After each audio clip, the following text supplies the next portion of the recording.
تہجد ایک ایسی نماز ہے کہ جس کو اس نماز کی عادت ہو جائے، اگر وہ کسی دن تہجد نہ پڑھ پائے تو سارا دن کچھ کمی کمی سی محسوس ہوتی ہے۔ اگر تہجد کے وقت آپ کی آنکھ خود بخود کھلنے لگے تو رب العالمین کی رحمت پر یقین رکھتے ہوئے گمان کر لیجئے کہ اسے آپ کی عبادت پسند آ رہی ہے اور وہ آپ کے رکوع سجود کی قضا نہیں چاہتا۔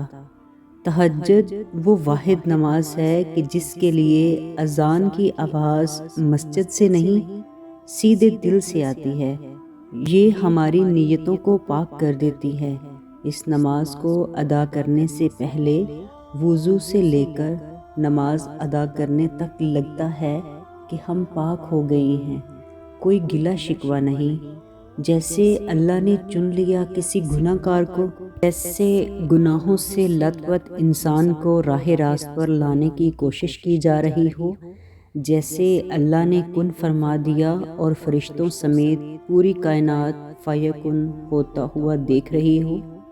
اگر کسی دن تہجد کے وقت آنکھ نہ کھل سکے تو 2 نفل صلاۃ و توبہ پڑھیں اور اس کے بعد 7 دفعہ یہ دعا پڑھنے سے تہجد کی پابندی نصیب ہو جاتی ہے اور تہجد کے وقت آنکھ خود بخود کھل جاتی ہے۔ تہجد بہت بڑی طاقت ہے۔ تہجد دنیا اور آخرت کا راز ہے۔ تہجد رب کی عطا ہے۔ اللہ ہم سب کو نماز تہجد کا پابند بنائے، آمین۔